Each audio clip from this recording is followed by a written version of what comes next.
बिस्मिल्लाहिर्रहमानिर्रहीम। अस्सलाम वालेकुम नाज़रीन, मैं हूँ फ़याज़ राजा और आप देख रहे हैं आपका अपना यूट्यूब चैनल। क्या कोई मुल्क यौम आज़ादी के रोज़ अपनी कौम पर पाबंदियाँ आयद कर सकता है? जी हाँ, ऐसा हो रहा है पाकिस्तान में और ये सब कुछ हो रहा है बुग़्ज़ इमरान ख़ान में। ये वीडियो मैं इंतहाई भारी दिल के साथ कर रहा हूँ, इसका बैकग्राउंड भी आपके सामने रखूँगा। लेकिन जो ताज़ा तरीन इत्तलात हैं उनके मुताबिक रावलपिंडी में दफ़ा 144 नाफिज कर दी गई है और मतलब इसका ये है कि अब आप यौम आज़ादी के दिन रैली नहीं निकाल सकते और यौम आज़ादी नहीं मना सकते। रावलपिंडी डिस्ट्रिक्ट का जिक्र है और रावलपिंडी के अंदर वाक़या है GHQ। और एक ट्वीट मैं पहले आपके सामने रखूंगा सीनियर सहाफ़ी का, फिर आगे लेकर चलूंगा तमाम मामलात को। जाहिद फ़ारूक मलिक साहब सीनियर सहाफ़ी हैं, उन्होंने ट्वीट किया कि पाकिस्तान तहरीक इंसाफ के कारकुनों से डरी हुई निगरान हुकूमत की एक और बुज़दिली तारीख़ में पहली मरतबा आज़ादी के दिन को मनाने से रोकने के लिए बुज़दिल इंतज़ामिया ने रावलपिंडी में दफ़ा 144 नाफज कर दी और बेसिकली ये 7 दिन की तोसी कर दी है, क्योंकि 12 अगस्त तक थी इमरान खान की गिरफ्तारी के बाद अटक और रावलपिंडी में लगाई गई थी। अब ये 13 से 19 अगस्त तक कर दी गई है। इस दौरान लिख रहे हैं वो, गौर से सुने, इस दौरान तहरीक इंसाफ को किसी किस्म की रैलियों जलसे जुलूसों पर पाबंदी उनके आयद होगी, लेकिन आप सबके सामने बाकी सब पार्टियों को रैलियों जलसे जुलूसों की आज़ादी होगी। यानी ये पाबंदी सिर्फ पाकिस्तान तहरीक इंसाफ के लिए लगाई जा रही है। पाकिस्तान तहरीक इंसाफ जिसके साथ इस वक्त पाकिस्तान की 80%, जी हाँ बिल्कुल, इसको मैं कहता हूँ पाकिस्तान के 5 में से 4 लोग, हर 5 में से 4 लोग इस वक्त पाकिस्तान तहरीक इंसाफ और इमरान खान के साथ खड़े हैं, यानी 100 में से 80। तमाम तर मुल्की और गैर मुल्की सर्वेज यही बताते हैं। अच्छा, असला की नुमाइश, लाउड स्पीकर पर पाबंदी भी सिर्फ PTI पर होगी और असला की नुमाइश पर पाबंदी होनी भी चाहिए, लेकिन लाउड स्पीकर बाकी सब सियासी पार्टियां इस्तेमाल करेंगी, लेकिन तहरीक इंसाफ पर पाबंदी होगी। डबल सवारी पर भी पाबंदी ऐसे ही होगी, यानी तहरीक इंसाफ पर होगी, बाकी पर नहीं होगी। और नोटिफिकेशन जारी कर दिया गया है। नोटिफिकेशन के अंदर ये नहीं लिखा जो उन्होंने तहरीक इंसाफ के मुतल्लिक कहा जाहिद फ़ारूक मलिक साहब ने, लेकिन ऐसा ही है क्योंकि प्रैक्टिकली यही हो रहा है इस वक्त के। चंद दिन पहले पाकिस्तान तहरीक इंसाफ के झंडे खरीदने के ऊपर, झंडे बेचने के ऊपर भी इसी किस्म की गैर अलानिया पाबंदियाँ लगाई गई और झंडे जिन लोगों ने ख़रीदे और बेचे उनको पकड़ लिया गया। कई जगह पर इस किस्म के वाक़यात हुए, छीने गए, मारा पीटा गया, इस किस्म के स्टॉल बंद कराए गए और फिर यह भी कहा गया कि जनाब जो पाकिस्तान के अलावा कोई और झंडा लहराएगा उसके ऊपर भी पाबंदी होगी और उसके साथ भी ऐसा ही सलूक किया जाएगा। और उसके बाद फिर बाकायदा मैसेज भेजे गए ताजरों को व्हाट्सएप ग्रुपों के अंदर के जनाब पाकिस्तान का झंडा सिर्फ और सिर्फ लहराएं और बेचने की इजाज़त है और किसी का नहीं। हालांकि इसका यह मतलब नहीं कि अगर आप किसी और सियासी जमात का झंडा बेचते हैं या लगाते हैं तो खुदा न ख्वास्ता आपको पाकिस्तान से मोहब्बत नहीं। सियासी जमातें पाकिस्तान की हैं, चाहे पाकिस्तान तहरीक इंसाफ हो, नून लीग हो या पीपल्स पार्टी हो या दीगर सियासी जमातें। तो आखिरकार कौन है जिसे पाकिस्तान के अंदर सियासी जमातों से और सियासतदानों से डर है?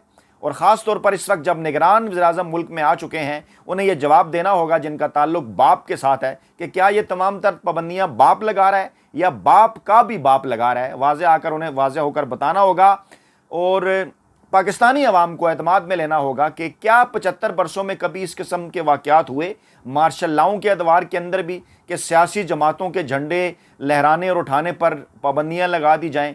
पाकिस्तान का झंडा भी उठाने पर कोई पाबंदी नहीं होनी चाहिए, किसी सियासी जमात का झंडा भी उठाने पर कोई पाबंदी नहीं होनी चाहिए, चाहे वो नून लीग का झंडा हो, तहरीक इंसाफ का हो या पीपल्स पार्टी का हो। क्या आपने देखा नहीं बचपन से लेकर आज तक कि हमारे इर्द गिर्द स्टॉलों के ऊपर पाकिस्तान के साथ साथ सियासी जमातों के झंडे भी बिका और ख़रीदा करते हैं लोग? सब कुछ होता है ये। और मैं आगे बढ़ने से पहले, इसकी मज़ीद तफसीलात में जाने से पहले कि मैंने ये क्यों कर लिखा कि GHQ के करीब गोया कि 14 अगस्त मनाने पर पाबंदी लगा दी गई, ये एक बहुत बड़ा सवालिया निशान है। दुखी दिल के साथ मैं वीडियो कर रहा हूँ, हमारी कुछ अटैचमेंट्स हैं, मैं इसलिए आपके सामने ये सब रखना चाह रहा हूँ। माल रोड रावलपिंडी, जिसे पेशावर रोड भी कहा जाता है, यहाँ पाक फ़ौज का हेडक्वार्टर GHQ वाक़या है और यहीं से करीबी इलाका है टेंच भाटा, जहाँ पर मेरी आबाई रहाइश है। तमाम तर मेरा बचपन उधर ही गुजरा, 1982 से लेकर 2013 तक। अभी भी आबाई घर वहीं पर, फैमिलीज़ वहीं पर रहती हैं।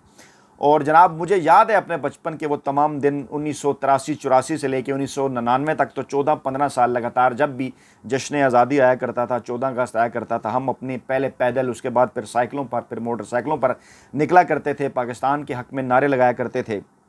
और जनाब और बिल्कुल इस तरह से एक माहौल होता था कि गोया कि किसी ईद का समा है, जश्न आज़ादी मनाया करते थे खोल के, दिल खोल के। और जब गुजरा करते थे वहाँ GHQ के गेट के सामने से भी, तो वहाँ हमारे फ़ौजी भाई खड़े हुआ करते थे जिनकी ड्यूटी हुआ करती थी, और वो हमसे हाथ मिलाया करते थे, हमें सलाम किया करते थे, सलूट किया करते थे, हम भी जवाबन उन्हें सलूट किया करते थे। हाथ में अगर पानी की बोतल है या कोई और खाने पीने की चीज़ है तो उसमें उन्हें भी शरीक किया करते थे और उनके साथ गपशप लगाया करते थे। और वो अगर नारा तकबीर कहते थे तो हम अल्लाह अकबर कहा करते थे, हम अगर नारा तकबीर कहते थे तो वो अल्लाह अकबर कहा करते थे। इसी किस्म के हालात थे, इसी किस्म का बचपन था, इसी किस्म की नौजवानी, इसी किस्म की जवानी थी। और बल्कि वहीं पर GHQ के करीब जो आर्मी स्टेडियम है, वहाँ पर मैंने हॉकी के कई मैचेस खेले। सामने जो पिंडी स्टेडियम है वहाँ पर क्रिकेट के कई मैचेस खेले।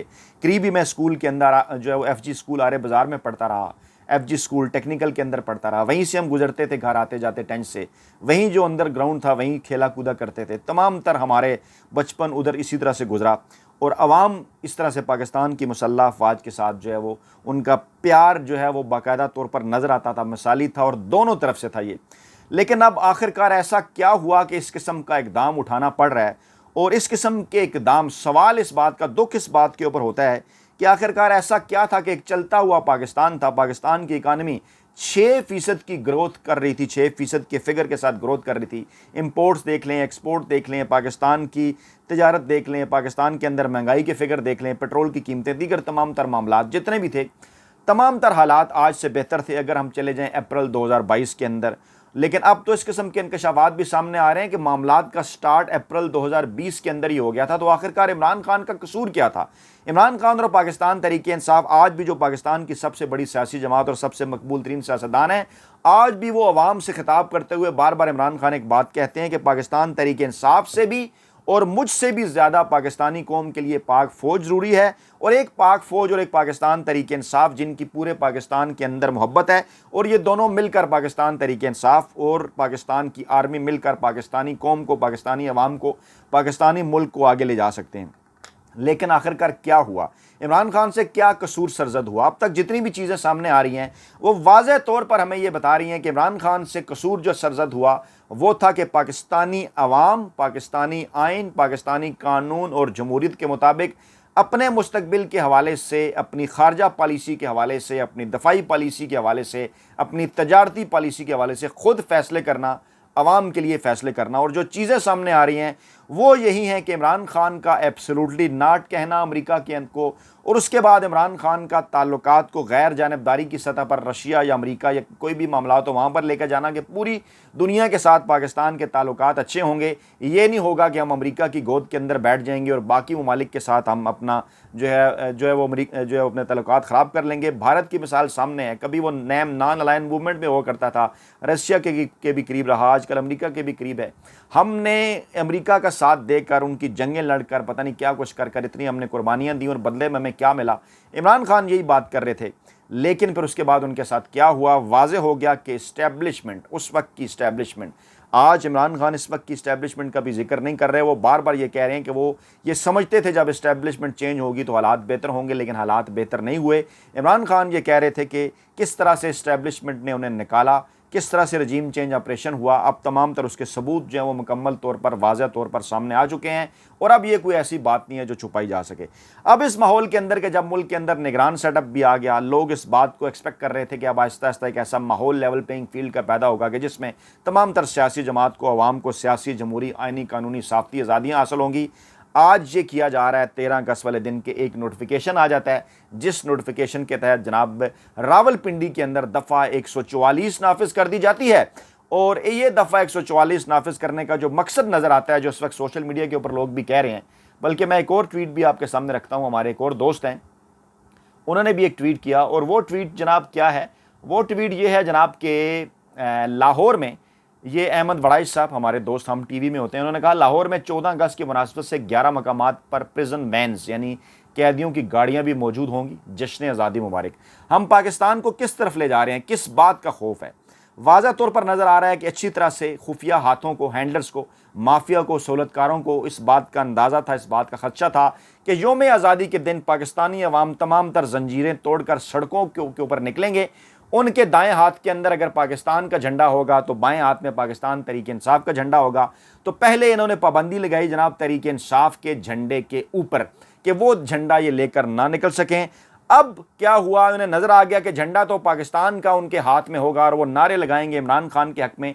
बड़ी तादाद में नौजवान निकलेंगे। हमेशा से ये 13 और 14 अगस्त की दरमियानी रात होता है। अगर कोई गलत काम होता है तो यकीनी तौर पर आप उस पर पाबंदी लगाएं। अगर कोई फायरिंग होती है, कोई असलहे की नुमाइश होती है, या कोई लाउड स्पीकर का बेदरेग इस्तेमाल होता है, या वो जो बैंड बाजे वगैरह बजाया करते हैं, लोगों को तंग करते हैं, या क्रैकर सिस्टम की चीज़ों पर आप पाबंदी लगाएं। लेकिन पुरअमन रैलियाँ निकालने पर पाबंदी लगाना, अवाम को नारे लगाने से रोकने, अवाम को इकट्ठा होने, ये मैंने क्यों लिखा, क्योंकि दफ़ा 144 का मतलब क्या है। दफ़ा 144 अंग्रेज़ ने क्यों जो है वो बनाई थी कि 3-4 लोग से ज़ायद जनाब इकट्ठे नहीं हो सकते। और ये रैली के मौके पर क्या होता है, डेफिनेटली लोग टोलियों की सूरत में आते हैं, नौजवान जो हैं वो लड़के आते हैं, बाइक्स के ऊपर आते हैं और नारे लगाते हैं पाकिस्तान के हक में। हाथों में उनके परचम हुआ करते हैं पाकिस्तान के। और हमेशा से हमने देखा अपने बचपन में, जवानी में, नौजवानी में, कि उनके हाथ में सियासी जमातों के परचम भी होते हैं। हमने कई मरतबा देखा उनके हाथ में पीपल्स पार्टी के परचम भी हुआ करते थे, उनके हाथ में नून लीग के परचम भी हुआ करते थे, और उनके हाथ में पाकिस्तान तहरीक इंसाफ के परचम भी हुआ करते थे। ये हमेशा से होता है। फिर मैं ये सवाल कर रहा हूँ कि आखिरकार पाकिस्तान के अंदर कौन है वो। ये सियासी जमातों को सोचना होगा कि जिसको सियासतदानों से डर है, कि जिसको पाकिस्तान की सियासी जमातों से डर है, कि जिसको पाकिस्तान की सियासी जमातों के झंडों से डर है। सियासी जमातें, सियासतदान सियासी जमातों के झंडे कौम और मुल्क को मजबूत किया करते हैं। पाकिस्तान एक गुलदस्ता है, इसके अंदर मुख्तलिफ सियासतदान हैं, मुख्तलिफ सियासी जमातें हैं, मुख्तलिफ सियासी जमातों के झंडे हैं। ये तमाम मिलकर एक पाकिस्तान बनाते हैं। और पाकिस्तान की जितनी भी सियासी जमातें हैं, जितने भी सियासतदान हैं, उनके जितने भी सियासी झंडे हैं, वो तमाम तर चीज़ें अक्स करते हैं पाकिस्तान के झंडे से, पाकिस्तान से। तो आखिरकार फिर ये कौन है? बाप की हुकूमत में ये सब कुछ बाप कर रहा है, या फिर बाप का बाप कर रहा है? कि रावलपिंडी डिस्ट्रिक्ट में, ख़ास तौर पर रावलपिंडी डिस्ट्रिक्ट जिसके अंदर पाक फौज का हेडक्वार्टर GHQ वाक़ है। मैं बार बार ये कह रहा हूँ कि मैंने ये क्यों लिखा, मुझे इस बात के ऊपर हैरत भी हो रही है, दुख भी हो रहा है, अफसोस भी हो रहा है कि इस वक्त पाकिस्तान की सालमियत के लिए पाकिस्तान की बड़ी सियासी जमात पाकिस्तान तहरीक इंसाफ और पाकिस्तान की सिक्योरिटी फोर्सेस, पाकिस्तान की फ़ौज इंतहाई ज़रूरी है। पाकिस्तानी अवाम की इन दोनों के साथ मोहब्बत है। लेकिन कौन है जो इन तमाम तर चीज़ों को इमरान खान के बुक्स में खुदा न ख्वास्ता नफ़रत के अंदर जो है वो डालने की कोशिश कर रहा है? क्या हो रहा है इस मुल्क के अंदर गुज़श्ता 15-16 वर्ष से? दस बदस अर्ज़ करते हैं पाकिस्तानी इस्टेब्लिशमेंट के सामने कि जनाब इन मामलात के ऊपर गौर करें, इन चीज़ों को देखें, थोड़ी देर रुकें, सोचें, और बजाय ये कि रद्द-ए-अमल का शिकार होने की बजाय पर रुकें, ठहरें, सोचें कि आप मुस्तकबिल के पाकिस्तान के साथ क्या कुछ करने जा रहे हैं। कि पाकिस्तान के अंदर अगर यौम आज़ादी वाले दिन लोगों के निकलने पर पाबंदी लगा दी जाएगी, लोगों के जश्न आज़ादी मनाने पर पाबंदी लगा दी जाएगी, लोगों की जानिब से नारे लगाने पर पाकिस्तान के हक़ में पाबंदी लगा दी जाएगी, लोगों की जानिब से पाकिस्तान के आइन और कानून के तहत बनने वाली सियासी जमातों, पाकिस्तान के आइन और कानून के तहत बनने वाली सियासी जमातों के झंडों, और पाकिस्तान के आइन और कानून के तहत बनने वाली सियासी जमातों के सियासी नारों, और पाकिस्तान के आइन और कानून के तहत बनने वाली सियासी जमातों के सियासी रहनुमाओं के हवाले से बात करने पर अगर पाबंदी लगा दी जाएगी, और वो भी पाकिस्तान के यौम आज़ादी 14 अगस्त वाले दिन, तो फिर आखिरकार हम पाकिस्तान को किस तरफ लेकर जा रहे हैं?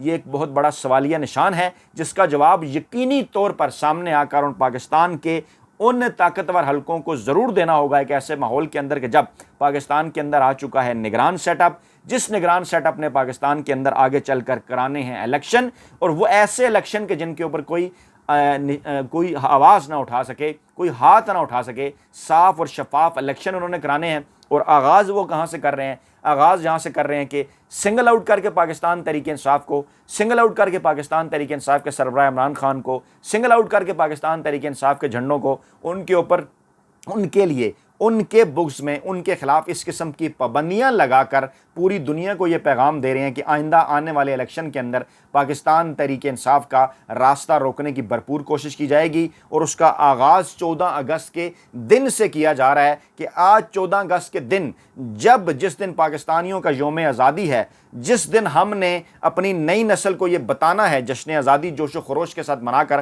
कि इस आज़ादी हासिल करने का मकसद क्या था, क्यों हमने अंग्रेज़ों से, हिंदुओं से ये आज़ादी हासिल की थी कि यहाँ पर रहकर हम अपने अवाम की मर्ज़ी के तहत, आइन और कानून के तहत, इस्लामी असूलों के तहत, जमहूरियत के तहत और वो कुरान और सुन्नत के जो असूल हैं उनके तहत जब हम अपनी ज़िंदगियाँ गुजारेंगे, आवाम के पास आज़ादी इज़हार राय होगी, अपनी पॉलिसियाँ ख़ुद तय किया करेंगे, किसी से कोई डिक्टेशन नहीं लिया करेंगे और आवाम को तमाम तरह हकूक़ हासिल होंगे। उस मुल्क के अंदर आज जब उस मुल्क को बने हुए 76 बरस हो रहे हैं, तो आज हम पाकिस्तान की नई नस्ल को ये पैगाम दे रहे हैं, और वो भी रावलपिंडी के अंदर, जहाँ पर पाक फ़ौज का हेडक्वार्टर वाक़ है, जहाँ पर GHQ है, वहाँ पर रावलपिंडी के अंदर रावलपिंडी के अवाम को कि यहाँ पर बाहर निकल कर आप यौम आज़ादी नहीं मना सकते। ये एक बहुत बड़ा सवाल है और इसका जवाब आना चाहिए। आप भी कमेंट करें, अपनी राय दें इस मामले के ऊपर और ज़रूर ये बताएं, क्योंकि मैं तो कम से कम इस मामले के अंदर पाकिस्तान के हवाले से, पाकिस्तान की मोहब्बत के हवाले से, पाकिस्तानी परचम, पाकिस्तान के यौम आज़ादी के हवाले से बड़ा ही जज्बाती हूँ और बड़ा दुखी हूँ इस वक्त कि इस किस्म की पाबंदियाँ यौम आज़ादी के दिन जो है वो लगाई जा रही हैं कि आप यौम आज़ादी भी नहीं मना सकते। आपकी राय ज़रूर आनी चाहिए, आपके कमेंट ज़रूर आने चाहिए, एक बहादुर कौम की तरह, एक दलेर कौम की तरह, और वो उस आइन, कानून और जमहूरियत और तमीज़ के दायरे के अंदर रहते हुए यकीनी तौर पर आपकी राय का इज़हार बड़ा ही ज़रूरी है। कमेंट बॉक्स के अंदर अपनी राय का इज़हार ज़रूर कीजिएगा। अल्लाह ने जो है अल्लाह आपका हामी और नासिर हो। अल्लाह ने निगहबान। नई वीडियो के साथ जल्द हाज़िर होंगे।